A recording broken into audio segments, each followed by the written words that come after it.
Mental burnout is so real. Just like our physical bodies get tired, our brain gets tired too. And we start to experience that in our emotions in form of irritability, agitation, frustration, oversleeping, and all those symptoms where we feel a little bit more stressed and depressed. In this video, I'm going to share with you the 7 ways you can rejuvenate your brain and help yourself relax at a deeper level so that you can remove the burnout and the mental tiredness. So if you want to know what these 7 ways are, then please stick around and watch this video till the end. And if you're here for the first time, then consider subscribing to my channel because the videos on this channel are going to help you release your mental stress and help you create the mindset of emotional, spiritual, mental, and physical well-being. Now, let's jump right into this video and talk about the mental tiredness. Of course, we all do get mentally tired because we use our mind a lot for the things that we have to do, for the actions that we need to take, whether it is related to a professional space or our personal life. We are continuously using our mind. And when mind is overused, it gets exhausted of its energy. And then we tend to experience the mental tiredness.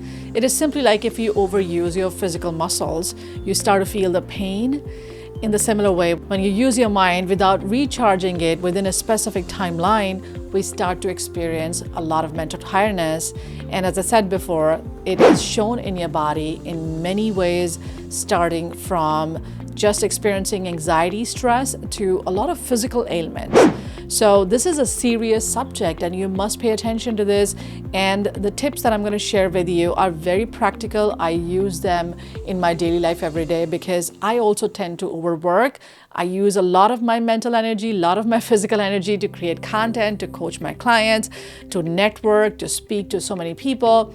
And because I'm continuously at work, I make sure that I use some of these practices on the daily basis. And I have also guided lots of my clients on the similar practices and they have taken the benefit. So today what I'm going to share with you is scientifically proven and also is easy to implement. So if you are serious about it, then please take a notepad and make some notes so that you are absolutely going to use these practices. You're not just going to be here listening to these ideas, but are going to be utilizing them. All right. So let's talk about the very first practice, which is important in order to take charge of your mental energy expenditure. The first one is priming your morning. Prioritizing your key actions for the day. When we wake up in the morning, we're starting with a clean slate. And if you're not aware of what exactly it is that we want to achieve out of the day, then we will fill it with mundane activities and the things that we should do and the things that are still there on our plate from the previous days. We'll just fill up our day with the things that are probably not as important. But since we have to make sure we do something, we'll continue to do the things that are not actually helping us grow. Prioritize your day, which means write down on a piece of paper what are the 3 things that you want to accomplish today, and they must be accomplished. 3 tasks of primary importance. And those tasks should be aligned with your deeper purpose, should be in connection with your calling. Now, a lot of us obviously are doing lots of actions, and you can just come and say, Simi, I know that I got to do these 3 things to make more money, to grow in my career, to have a better relationship, or to have great health. But it should be more aligned with your why. Because when your why is clear to you, you are able to participate in these actions at an emotional level. When your emotions are in sync with your actions, then automatically you are able to prioritize them better. You have a natural intrinsic motivation to accomplish them. And when you're able to accomplish them, you feel so much better. That boosts your confidence level, improves the production of serotonin chemical in your brain, which is a vital chemical to make you feel more energized and happier. The second important way is to give yourself little breaks throughout the day, which significantly means stepping away from your desk, stepping away from your gadgets and all the electronic equipments that you use, and spend some time in nature. This could also mean taking the time and speaking with your friend or loved one who is going to uplift you, can help you improve your mood and stability. So whatever you want to do with that break time should be the time that is going to help you connect with yourself, connect with your own spirit, connect with the life all around you, rather than spending aimless time on the feeds of Instagram or social media. This break is meant to give yourself a mental break, not to engage your mind with more stimulus.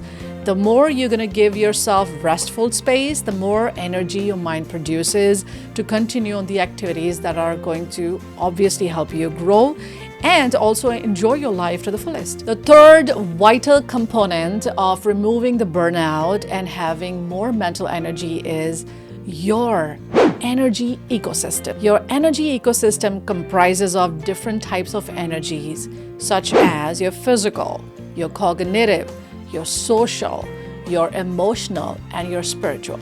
These 5 energies are playing a role in building your energy ecosystem. When you are experiencing lethargy, ask yourself, why am I feeling this fatigue in my body? Now, asking this question is going to reveal you whether you're missing the physical energy, whether you're missing the emotional energy, whether you're missing the spiritual connection. Because when we miss some sort of energy, we're always looking at the body. But body is just the extension of your mind. When your mind is struggling to gain more energy, it shows in your body. So mind has various components. Mind needs different types of energy. So when spiritual energy is missing, then obviously you're distracted. You're not finding that grounding and stability in yourself. When your emotional energy is missing, that means you're not meeting the right type of people who are giving you that emotional feed. Maybe you're not putting in the effort to build a deeper connection. When your physical energy is missing, obviously it means that you're not working out. You're just piling up weight because you're sitting on the couch and eating all the time and are not spending time outdoors or not engaged in any sort of physical activity. And these all energies are playing a role in building your energy ecosystem. You're always expending the energy out, but you're not gaining enough energy. Just becoming aware of this fact that there are different energies that are playing role. On this topic, I'm going to make another video where I will explain in detail how we can revitalize different dimensions of the energy, can refuel, realign, and rejuvenate all the energy centers of your body and mind. Okay, the next one is extremely critical because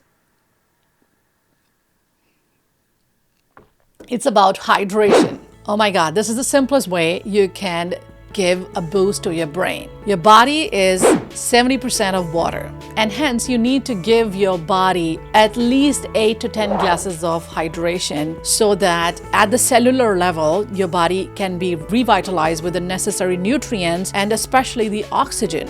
When the oxygen levels go down in the brain, then your brain starts to experience low focus, concentration, and lethargy. And simply hydrating yourself could be instrumental in reigniting the energy at the cellular level. Your brain energy can be optimized by just fueling it with water. This simply means hydrating yourself at the regular intervals and reminding yourself of the water intake, which is necessary for all the energy flow in the body. The 5th brain energy booster is regular exercising. Moving your body in some way or the other is critical to have more energy. The more expanded we feel, the more energy we'll have. And exercise simply does that. Exercise allows you to expand yourself, expand your body in a certain way. Whether you do yoga, whether you go out for a walk, whether you do strength training or CrossFit, or you need to do something with your body. And the moment it moves in a different dimension of experience, it is expanded. And the more expanded it becomes, the more energy it breathes in. Several scientific researchers are talking about the benefits of exercising to rejuvenate and heal our bodies. Especially when you feel super exhausted mentally, then you must work out. And this happens to me every time. After doing heavy workload of speaking and coaching, I don't want to work out. I simply just want to go to bed and sleep. But that is exactly the time I should be working out, because when I'm sitting here talking all day, I'm not moving my body. I'm just keeping my body in one singular dimension. And the moment I move my body out of this dimension into the newer way of experiencing my physical body, then I start to gain more energy. When we contract our body muscles, then the chemicals in the body are triggering the brain to produce more endorphins, more serotonin, and these chemicals are going to uplift your mood, they're gonna remove the stress and depression, and will revitalize your body at the chemical level. This also helps you regulate your nervous system to rest and digest. So the more we activate the parasympathetic nervous system of the body, the more your body can heal, relax, and deeply rejuvenate. All right, so what's the next one? The next one is again very important. It is a sleep discipline. Sleep discipline is about prioritizing your sleep. Sleep is singularly the easiest way to gain more mental and physical energy. We all know how important sleep is, because when we don't sleep good, what happens next day? We can't focus, we feel irritated. If we don't sleep good, we cannot function. Our brain needs rest, and sleep can be the most important way you can gain more rest. Your body, when it is in sleep mode, is actually recharging and refueling you for the next day. And if somehow we are breaking the discipline of sleep, we are probably engaging in some of the activities that is making us wake up for longer hours, this disturbs your circadian rhythm as well. How we can have a better sleep is, first of all, prioritizing sleep, setting up a certain discipline, which means no gadgets before you go to bed, no blue lights before you go to bed. You can listen to some relaxing music or read a book or use a journal to just explore your thoughts so that your mind is decompressed and unwinded before you hit the bed. The next scientifically proven way you can reduce your burnout and improve your cognition, mental energy, is by using mindfulness tools or guided meditation. Guided meditation will allow you to disconnect from the overthinking mind and can bring your mind in the present moment. And the more you are in the present moment, the more you're able to relax yourself, the more you're able to gain more mental energy. Because a lot of your mind, when it is in the overthinking mode, is expending energy without you even moving your finger. Your mind can expend all the energy by just thinking about things over and over again. Using the tools like guided meditation and mindfulness, which is available on YouTube, and there's a link here for the body scan mindfulness that I recorded a while ago to help you relax your body and mind and come into the present moment awareness. So the idea is to conserve the energy and also enhance the energy by using the mindfulness techniques, which simply means relaxing yourself at the deepest level by bringing your mind in the present and disconnecting from the thoughts that are creating fear and insecurity in your mind. Because when we are engaged in the fearful conversations, it is expending our energy subconsciously. There are certain applications that you can use for the guided meditation tools, such as Insight Timer, Calm, or Headspace, where you can find variety of guided meditations pertaining to your current life challenges or struggles that you're going through. Listening to these affirmations and visualizations can be helpful in eliminating those mental barriers and overcoming these obstacles so that you have more mental control over the fears and insecurities that you're experiencing rather than giving in to these difficult. Our mind can either focus on difficulties, or you can make it think about the goodness that you have or the blessings that you have already in your life that gives you necessary encouragement in overcoming these challenges and actualizing your life goals. We are all going through difficulties in our life, but mindfulness can help us focus on what is already available to us as a resource to gain more energy, more motivation, more empathy. So my encouragement is to use all these practices so that you become conscious of your expenditure of energy